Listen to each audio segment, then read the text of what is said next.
So, welcome to my podcast, Girl with the Camera. I want to talk about your film, obviously, and your journey as well. Basically, I just want to say that I watched your film, so all the links that you send me, and I started with What Would You Do?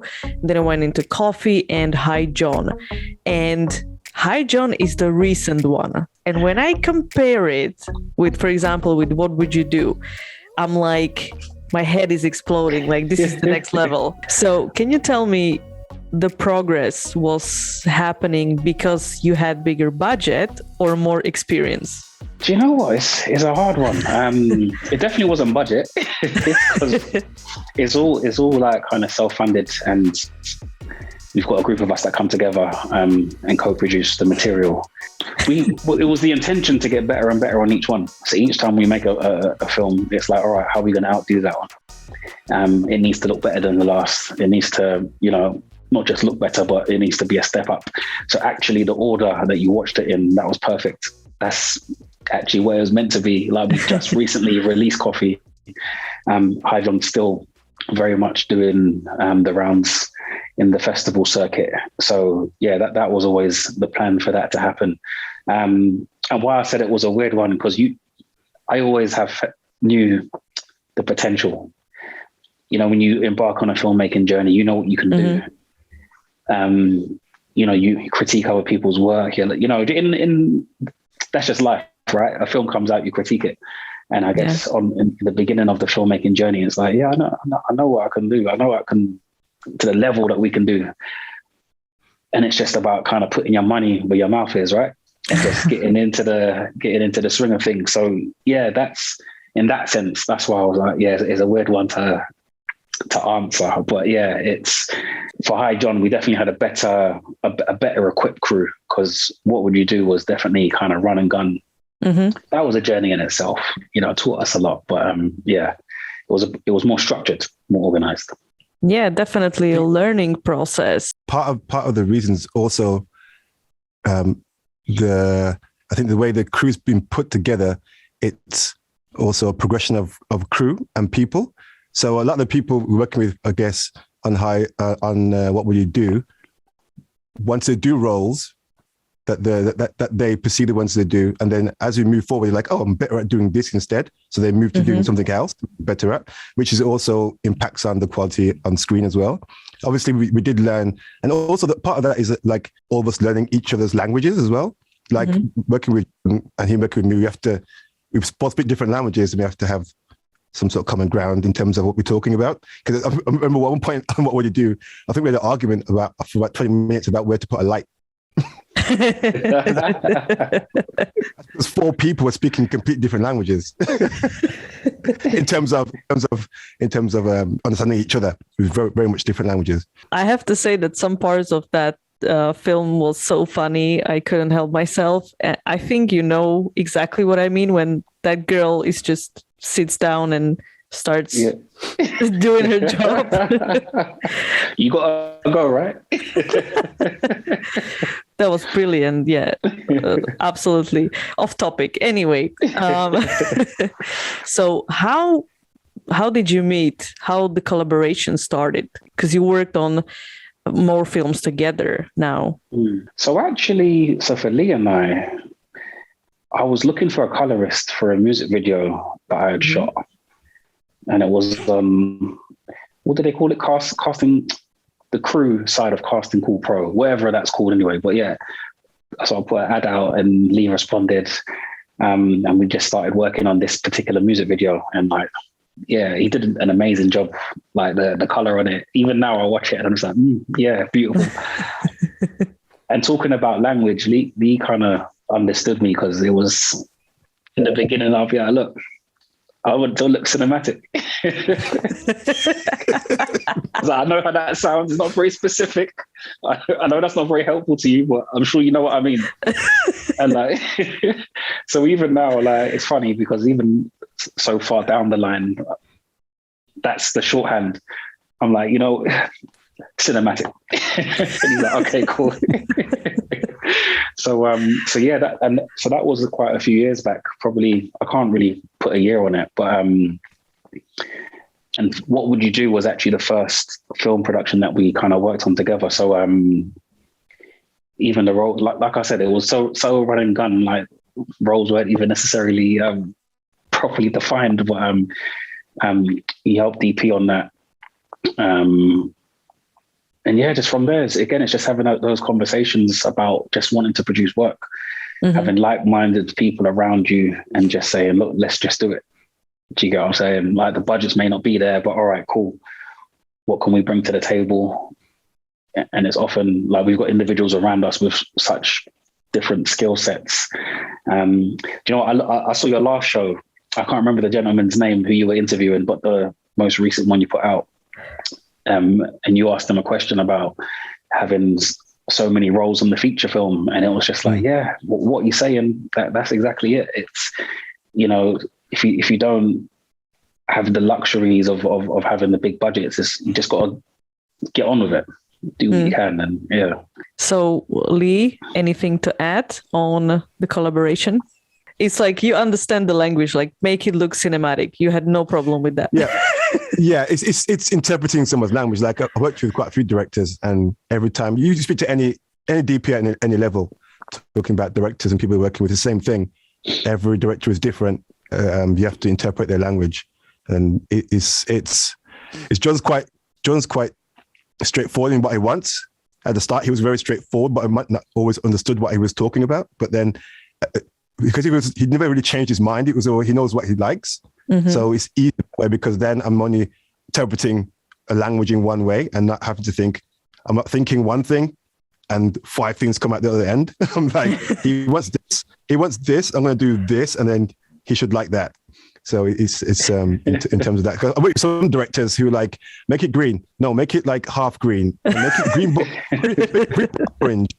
I'm like, can't really make it green but orange. It doesn't really work. But yeah, so it's all about where you work. And like I work with some directors who just say, just do whatever you want to do, as long as I get this shot and this framing. Just do it. Do it that way. And it's very specific. But yeah, I don't actually remember which music video it was right now, top of my head, that he worked on. It's for an artist called, it was for I Should. Oh yeah, that was called one. I Should. Okay. And yeah, it was like a live session set. And yeah, I just knew I wanted it to look cinematic. Yeah. But the thing with Lee, he will throw over so many different, we'll go through different drafts.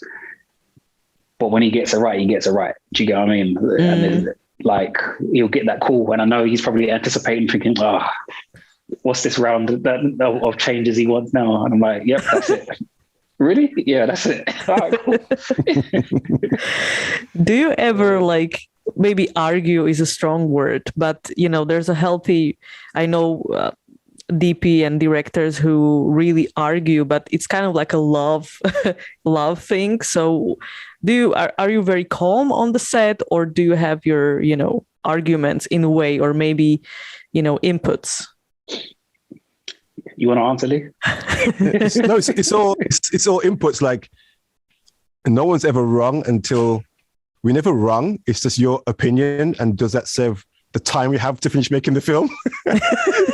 Because like sometimes we might want that shot and we can't have it because we ain't got the time, or because obviously sometimes we are the script supervisor and we are like we're running the set as well on time. It's just become a common ground where, is it time? Does it add to the film? Is it how much does it add to the film? Let's do it if it adds that much to the film. And then it just boils down to, okay, in post, what can we fix that in post? Can we not fix that in post? It's very sensible. It's not like, I'm going to throw all the cameras out the pram if I don't get my way. I want that light that way. It doesn't work that way. I mean, like, we're all adults, and you can't work in this industry if you're going to be pushed back on everything someone wants to do, because we all know that when you get into the edit and you look it back, you're like, oh man, it's such a good idea.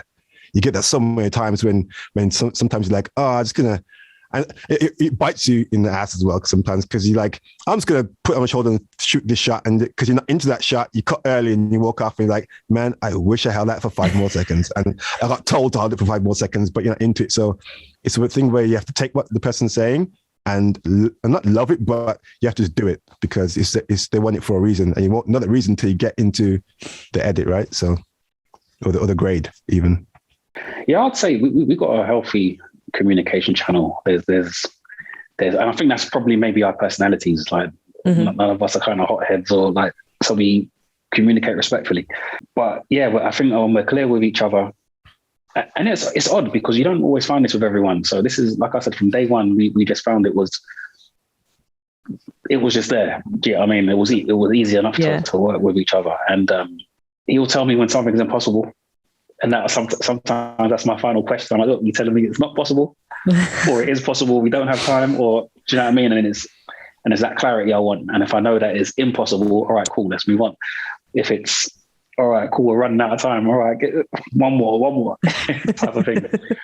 But you know, the last two films, these guys kept overruling me on there were particular drone shots that I wanted. So you know, I never let them live it down. Do you know what I mean? It's like, could I get my drone shot? No.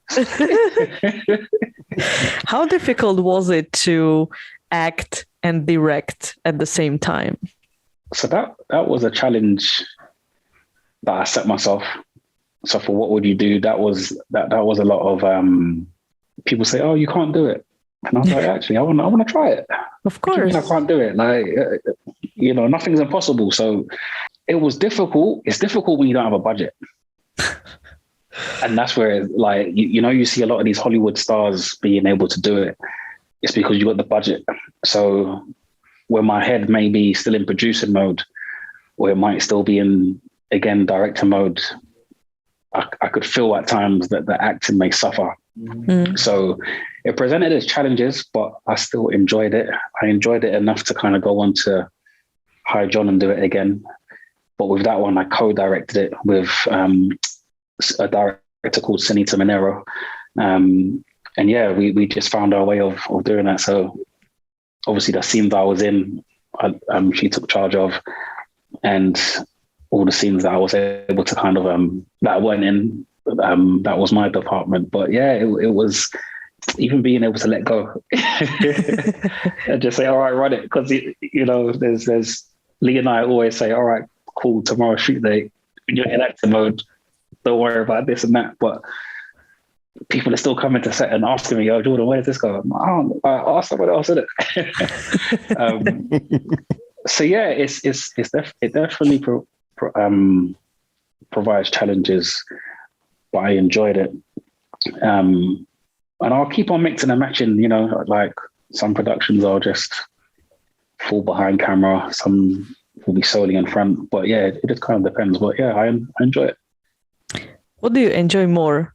I know it's a hard question. Acting or directing? They're just different.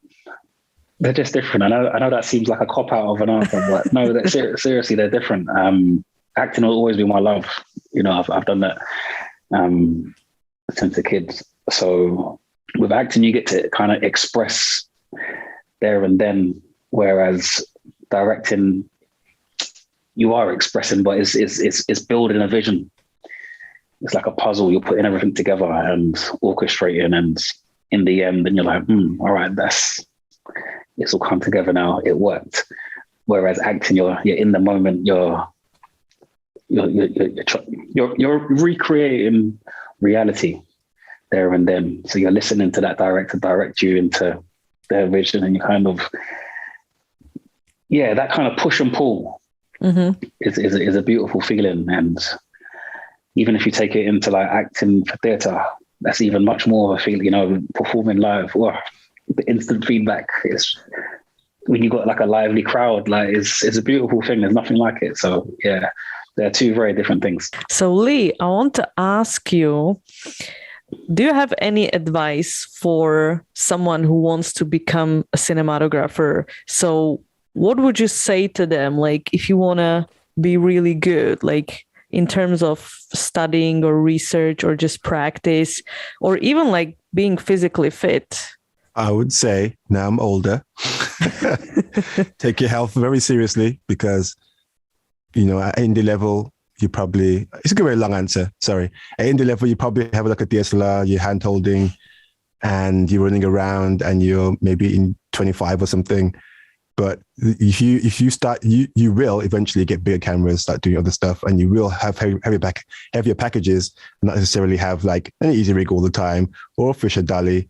And it's a big thing in the industry at the moment. Looking after your back is very important, because lots of all the DOPs, I know their knees are shot just from doing weird stuff with their knees, and their backs are shot. That's why you've had like Easy Rig come out and some other.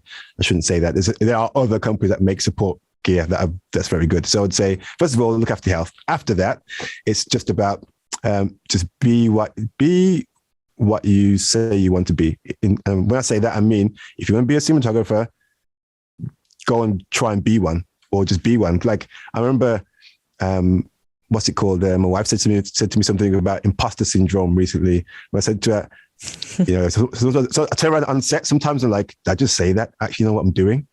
This is really weird. I'm an adult or something. This is really weird. That comes from like just getting the camera, pointing at something, lighting something, framing something. No one has to ever see it. I mean, my first film that I wrote, direct, and everything else in between, me and my other friend Dan, and no one's ever really seen that. And that's got people in it from Marvel and stuff that no one's probably ever going to see. That I'll probably release some crazy amounts of money when we're older to recoup that. But like I said, no one has to see anything that you do until you're ready to show them. So you can just go practice with your iPhone or with whatever phone you have, or with an older camera. My advice is just keep practicing, keep doing it. You watch, everyone watches enough stuff to know what looks good and what doesn't look good. You just have to tune your brain into knowing that what they've done, you can replicate it with IKEA stuff from IKEA, stuff from the local market. You can do anything nowadays with any equipment, more or less. You don't need that. The reason why everyone has this big equipment is because not just budget, but because of the way it works and its speed. So on set, you might see someone on set with a massive camera with all these things sticking off it, and that's for speed. That's for like ease of use, and that's not necessarily quality. So, like I said, just take whatever you got and make something. Get your lamps around your house, put them on, move them around, check out color temperatures, all kinds of stuff. And there's so many people on YouTube. On YouTube, if you can't learn to be a cinematographer just from watching YouTube and practicing, there's something really wrong with you, I think. Like, literally, so much resource. Like if I had this much resource, oh man, back in the days, even amazing. So yeah, just keep practicing. That's what I say. And don't call yourself an aspiring cinematographer or director of photography. Just call yourself a director of photography. That's part of imposter syndrome. You think you're not good enough. So don't go saying I'm an aspiring, because it kind of defeats yourself already. Also in other people's eyes. It's a bad thing, but if someone comes to me and says I'm an aspiring singer, I'm like, you can't be that good then. It's a really bad thing to say, right? But like, to be flippant, like it's like, aspiring, you can't be that good. But just say, I'm a director of photography. And everyone's like, oh, really? Wait, what you worked on? And you can, have that conversation. So yeah, that's my advice, my long advice. Good. And just to finish it off, like that answer. So how did you learn personally? Because you said like back in the day. So that's another long one. Like I'm a slightly older guy, so my path has been very different. So I started off as a programmer and web designer and animator and VFX artist. I started my own company 2001. I was 21 or 21, I think. So me and my friends started a company where we faked it till we made it, and we made it quite large and very big, to be honest. So I just took every single role from, like I said, designer, web designer, animator, and I just kept adding these things to my repertoire. I spent almost 3 years doing each thing, and became really good at doing it. So by the time I met Jordan and we were shooting stuff, and he's like, oh, that's in the way. I'm like, I can fix that in post. It's fine. Leave it. I'll sort it out. Oh, in fact, I don't color grade it as well. It's fine. I'll probably edit it, but I'll leave the editing to somebody else. But my path to cinematography, digital photography has been me learning all the roles in production, more or less, from I guess you could say producer, which I still do now, I guess, all the way to finishing and editing, color grading. I've done it all. And I spent like 10 years freelancing for really big ad agencies like Ogilvy and companies like Ford doing their adverts and stuff. So it's all in that sphere of the creative realm. And it's just so that happened. So that I was like, I was supervising a green screen shoot for, I think, Ford, for one of their new cars. And the director of photography came on and he was eating a massive sandwich, and he just pointing at things on the set, and they spent lots of money and stuff. I was like, I could do that job really easily. That's too easy. I could hold a sandwich and tell the gaffer to do this and have that many stops on that line, that many stops on that line. That's what I said to myself. That was a very, very different when I got around to doing it. I was like, I don't know what I'm doing. And then I also was in a fortunate position where I could spend a lot of money on camera gear. So that's what I did when like the DSLR revolution came. I spent lots of money on camera gear and stuff and said, I have all this gear, hire me. Basically. That's awesome. Thank you. So, Jordan, in terms of films you directed, I've seen very strong female characters in those films, and either like they want to kill you or, or they boil carrots. By the way, really great, really great actresses. So are you drawn like into those kind of female characters? Like, do you like making films with strong female characters? Or why is that? Like, what's the reason behind it? I just think with the constant push of diversity and just showcasing, you would just want to showcase in a different light. The narrative is always dominated by men. And obviously, and it's changing. It's still a long way to go, but it's nice to be able to tell a story from a different perspective, because it's not only men that can act. Obviously, do you know what I mean? And I think the films demonstrate that there's so much vast talent, from Adele James, who is in Coffee, who leads in that, and Stephanie Sen, who you spoke about taking the pee in the alleyway. What would you do? I've worked with them many times throughout the years, and I was fortunate enough to kind of work with them on my own production. So yeah, it's not like you just want to make female only films and do it all, just the other way, but it's just making a film, and that's kind of what entices me when looking at the script. Are these characters strong enough or interesting enough? And that's kind of what led me into making them. Hi John in particular, that was definitely fun, without giving too much away because it's not out yet. But Georgina Blackledge and Stephanie Siadatan, both really strong on set, and it was a pleasure working with them as well. Yeah. And so you wrote What Would You Do? It was your screenplay. Yes. So how much of that was like your own real experience from real life? I'm a millionaire. It's totally fictional. And it was born from a conversation with some friends who are not in the film world at all. We all sat down, and I think we were eating in a dessert joint, eating some waffles.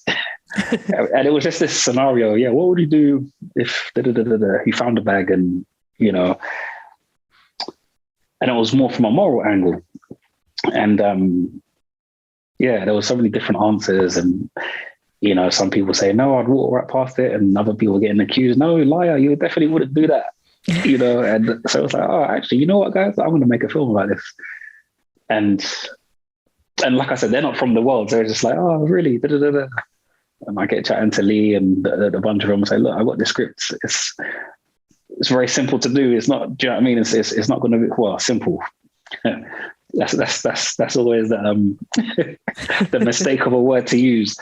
But I just gathered a crew together, I wrote it, put it together, and it was just a matter of the main challenge with writing What Would You Do is trying to as many scenes as possible, but you don't want it to become too repetitive. At the same time, it's like, all right, as many different situations as possible to kind of escort this bag through. So and it's just seeing kind of like how each different character responds in that situation. And yeah, that was the genesis of it, really. Yeah. Well done. I really enjoyed it. Thank you. And Lee, can you tell me, if you can remember, what was the most difficult or most time-consuming shot you had to make for any of those films that we mentioned? It's going to be in Coffee, because we were battling. And when I say I mean really battling for time, because when you watch it, part of the house is open. It's like it's a very spacious house, and one part of the house had no curtains or anything, and it was open to the sun as it was going down. So literally, we were battling. It was like, do we need this shot? Do we need this shot? Do we need this shot? I'm gonna do a wide here. I'm gonna do a wide here. And the thing is, like, doing something like that is part of that was a mistake on our part for probably we should have spent more time in record, and because it came together very quickly, we didn't necessarily have that time. But I think now I'll probably Jordan Moore will probably say we probably actually both would have sat down and said, let's put it back another week or so, or find another way around it and accomplish it that way. But that was nerve-wracking, to say the least. And literally that final shot of the day, as soon as we wrapped that shot, the sun went behind the fence, literally, and that was it. Like, there's nothing we could have done. We couldn't go back and reshoot anything. And now the person who lived there doesn't live there anymore anyway, so we couldn't do anything. Literally, it was that was, and also the good thing about that is that things like that build character as well in yourself as a person and also as a filmmaker, because you start, like, once you start thinking on your feet on a set once, but for me, I kind of like, I love that. For me, that's like why I love being on set, solving problems, right, creatively. But once you fix that problem, you find yourself getting into a groove of fixing problems on set really quickly. Like, there's an issue, leaves the issue.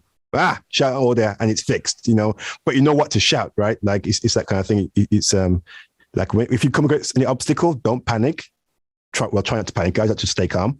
Trying to panic and trying to think your way through it. And two heads are better than one, as long as you're not arguing about the outcome. But yeah, it was very hard. A very hard 2 hours. Those long 2 hours. Nice, thank you. And basically, almost wrapping it up. But Lee already gave his advice for cinematographers or aspiring cinematographers. So, Jordan, what would be your advice for actors, let's say, how they can catch a break? Or is just like never give up? Is it cliche or is it real? No, it's definitely, it can be cliche because you hear it, but no, that's the truth. I hear so many people say, I'm going to give it until this time, and if it doesn't happen by then I'm going to move on to something else. If that's the case, and if that's your train of thought, then yeah, move on to something else now. Because it's a very unforgiving industry, and it's either you're going to go for it or not, and you got to realize there's going to be a lot of sacrifices that come with it. But at the same time, biggest advice to anyone jumping in the industry is live. Do you get what I mean? Like, go on a holiday, find your life partner, get married, do what you're doing. Like, don't put anything on hold. But at the same time, I've been in. I remember going to a friend's wedding in Bali, and I'm poolside, making plans what to do for the day. Got the email from the agent, said, yeah, look, you've got an audition, and it's, your whole day changes. And so it's important to have like a support network around you. So if for example, if you're in a relationship, for example, a partner who is supportive of that and know that things can just change, then you're going to have to take that opportunity when it presents itself. So when I go on holiday, I've got to take a little tripod. Sometimes a camera if I can fit it in. Do you know what I mean? This is decide whether am I going to want to shoot on my phone or not. Take a backdrop with you. Yeah, it's there's a lot of forward planning, but no, definitely. If it's similar to what Lee was saying, you just do it. There's so many resources for you. Even just picking up a phone, filming yourself, doing a monologue, for example, and just practice. Watch films, watch shows, study actors, study people. And it's just a very different era. Everything's at your fingertips. It's ridiculous. Like, you got YouTube at your fingertips. If I had that back in the day, it was just, it's a whole new world. Hell yeah. It's very accessible these days. So there's actually no excuses anymore. Okay. And to wrap it up, I see that you work on some films already. So can you tell me about your current and future projects together? There's nothing kind of ready to speak about yet in terms of future productions, but we're working on a few short ideas and trying to develop some feature ideas as well. So as it's the top of the year, we're just trying to work out the slate. But we do have a chat show as well that we produce together, called the Retro Lounge Show. So that's like a chat show against the backdrop of 90s gaming. So again, Lee works his magic with the cinematography on that. I'm in front of camera hosting. And again, where can people watch it? Where can we watch it? So you can find that on YouTube, the Retro Lounge Show. Catch it on Instagram as well, the Retro Lounge Show. We're 10 episodes in, and we talk about everything from the best retro biscuits to the rules around dating a friend's ex, and just random stuff. But there's a group of us. There's always different guests who join us on the beanbags, and we talk and play, like I said, 90s games. So Super Nintendo, Sega Mega Drive. We'll be moving on to the PlayStations and Dreamcast down the line. But that's a fun project. It's still within the realms of production, but we wanted to try something kind of more TV-ish, So we got a nice little studio set up for that. So. Yeah, it keeps us ticking over as well. Like, literally, it keeps you on your toes. You don't want to slack off. Not that it would, because we don't really slack off. So recently, I said to Jordan, I've been getting some good sleep recently. It's weird. Listen, this man's like a robot. I don't understand. Like, sometimes I'll say to him, "This can't be good for you, Lee." Like, and he's never tired. So the times later, a few probably like within the year, he would be like, "Oh, I'm tired, man." I'm like, "What? What's wrong with you? What's going on?" What's the secret, Lee? What's your secret? I to be honest, the truth I tell people is I used to have insomnia. That's how I learned so many different pieces of software so quickly. Because I used to not sleep. I used to get 3 hours of sleep a day, and I'd be like, if I don't do this, somebody else is going to do it. I need to do this because I'm behind. Because I was like. I was not because I was older, but one because like I need to learn this software, and I just like spent a week learning it until I was good enough to make money from doing it. But that, and also, man, you just gotta do it, man. It's like you just got like it's not other way to say it. Like, if coffee's your thing, do coffee. If working out in the mornings that your thing, do that. But you gotta do it, because it's like I can't remember who said it, but I can't remember who said it actually. But if you don't do it, someone else will. Basically, that's what scares the crap out of me every morning. I'm like, right, so it's good. Or at night when John's messaging me like, "Oh, can we get this?" I'm like, "Okay, yeah, we can do that."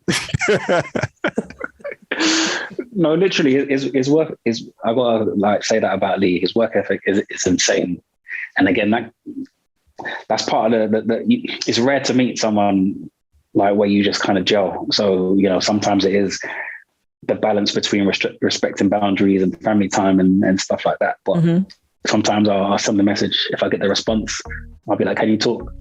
Yeah, I got 5 minutes. 5 minutes says it's half an hour. But, we're working with each other on so many different things. There's always lots to talk about. I think Christmas period, we didn't talk, and it was like, I was like, "You all right?" this is the longest we haven't even spoke for, but we just both took a break, and it was well needed. But yeah, jumping back on the wagon now.